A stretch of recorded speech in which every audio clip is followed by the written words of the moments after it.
what's up guys? It's your boy the Blazing TJ here, and today we are back with a new series, Facts of the Week. And today, this week's Facts of the Week is going to be Pokemon based. So the Facts of the Week is going to be consisting of 7 facts, 1 fact for each day, and it's going to be 1 video per week of all these facts. And I really hope you guys are going to enjoy this. And before we start, I just like to say something that I usually say at the end, but make sure guys to subscribe to my channel, tell your friends please, and get my name out on social media, Twitter, Facebook, Google+, whatever it is. Just tell everybody you know. I really want to do well on this channel, and I want to make you guys happy. I want to make producing good quality videos. Even though sometimes they aren't, I'm trying my best. I just started. Comment what you think I should improve on, obviously. You know, like the video if you enjoyed it. It really encourages me and lets me know you guys are enjoying what I'm doing. And make sure to check out the links I have in the description as well. Make sure to go like my Facebook page, follow me on Google+, and if you want to send me a private message, send it to my email. It's also there as well. And with that being out of the way, now let's get into it.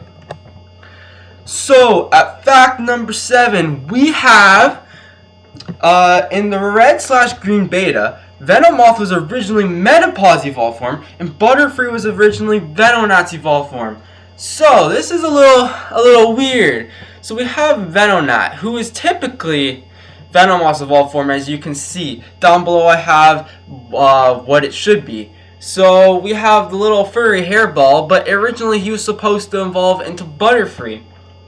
Now, it doesn't really make sense to you and I right now because we've been playing the games for so long, but if you look at it, they are actually pretty identical. Their hands both kind of squidge in like the same. They have the exact same red beady eyes, the kind of weird fang-called antennas there as well. And they're both purple furry balls, so it does make sense, but it doesn't make sense to us, you know. But it's a fun little fact though. And Metapause was evolved into Venomoth. That doesn't really make too much sense, other than the fact that, yeah, no, it doesn't make any sense at all. It's like, it should evolve into a butterfly, not a moth. And that is, I guess that's all I gotta say for that one. That's fact number 7. At fact number 6, we have Girafarig's name is a palindrome, which is based on the original art of Girafarig having 2 heads on each side rather than just a head and a tail. So, I have down below what it is now. So you can see, it's like a giraffe, like some weird circus giraffe with like some tail thing that's gonna bite you. But the original art for it was supposed to be it back to back like it is down below. Like 2 heads, totally identical, because if you try to spell Girafarig's name backwards, it's Girafarig. That's what a palindrome is, if you didn't know what it is. If you don't believe me, go try it. G-I-R-A-F-A-R-I-G will spell Girafarig. So that's a kind of fun little fact right there as well. And I think that's all I gotta say for that one as well. At fact number 5, we have Snorlax, who was thought to be the fastest Pokemon until disapproved in 2004. So this one is a little wonky. These guys like in Japan, whatever, creating these games are a little out to lunch when they come up with these ideas. You're gonna make the sleeping Pokemon the fastest one? Seriously, guys? He has a speed stat in the game of 30, and this was disapproved in 2004. So a whole bunch of games and ideas would have came out before this. Like, why? The sleeping Pokemon would be super slow unless he was like, he slept for a long time and then he woke up and he had a lot of energy. It was like their whole logic behind it, and he was super fast. But he's like fat though. How is the fat guy gonna run? It doesn't make any sense at all. Guys, you gotta think this through. He's like sleeping all the time. It doesn't make any sense. Oh my gosh. Anyways, that's that, I guess. It's a weird little one, but that's what it is. At fact number 4, we have Jinx's face color was originally changed from black to purple because many believed it inherited racial stereotypes. So if you guys are a little younger, our racial stereotype would be distinguishing between someone's race. So the way their skin color is, or something like that. And you really should not be doing that. It's not right, obviously. But it's a Pokemon. How could a Pokemon be racial? It's good. So I have the original art up there with the black face, and what it is now, it's purple. It doesn't really make a difference, guys. It just looks like it's a shadow. It's like, how does that make it? It's like racist. Just because it's got a black face. There's no black people in Pokemon until like 6th gen. That's kind of racist. But that, not really at all. It's a Pokemon, it's a creature, and it doesn't make sense, it doesn't fit, you know? And I guess that's that. But let's move on to the next one. At fact number 3, we have, there was an item that has been dummied out of the game that was called question mark, question mark, question mark, question mark, question mark, which lets the player surf without using a Pokemon. This led many to believe that the player originally had a surfboard rather than using a Pokemon to surf.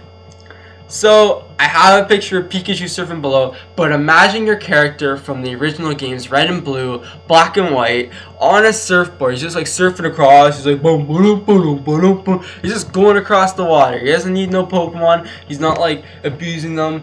He's just surfing on his own, being independent for once. Now that's kind of funny to picture. I don't understand when these guys come up with these things, it's crazy. But anyways, I guess that's that, and moving on to now, fact number 2, we have, in Pokemon Gold and Silver, were originally going to be called Pokemon 2 and Pocket Monsters 2. Like, oh my gosh. It's embarrassing that you would think it's going to be called Pokemon 2 or Pocket Monsters 2. Pocket Monsters is what it's called in Japan, if you guys didn't know that. But 2? Like, why? What's the point? Like, I'm super glad they came up with Pokemon Gold and Silver instead of Pocket Monsters 2 and Pokemon 2. Pokemon 2 is like the sequel to Pokemon 2. We'd be at like Pokemon like freaking 10 by now if they went up by that logic. And it's so like unoriginal and lackluster. So just imagine your Holo or Lugia on that picture below instead of that Pikachu. Like, Pokemon Monsters 2 is coming out soon! Can't wait to buy it! No, it's a horrible name. And where these guys come up with these ideas, man, I don't know. I don't know what they're doing, what they're on. I don't know at all. Okay, so move on to fact number 1. We have, in 3rd gen, Pokemon Roos were originally going to be colored red. They were most likely changed to avoid confusion with the Pokemon Center. Obviously, you guys are dumb. So dumb. Holy crud, man. You're gonna make the Pokemon red.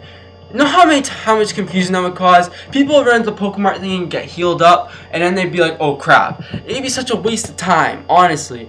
Like, where do you come up with this stuff, guys? It's crazy. Just use common sense. I'm glad they made it blue because it's good. Because in the first games, they were black and white, so that's why it happened in 3rd gen. They had to make this drastic decision, and I'm glad they made the right decision, or else it would have been pretty horrible. I would have been like, oh my goonies, man, what is going on here? Anyways, that's the 7 facts of the week that I have. I hope you enjoyed this video, and I hope you're gonna enjoy this series. It's kind of be like a 1 week thing, one video per week thing for this. I'm obviously not gonna repeat, but just subscribe, comment, like, check out the links below to my channel. Yeah, again, I hope you enjoyed it. My name's The Blazing TJ, and I'm out. See ya!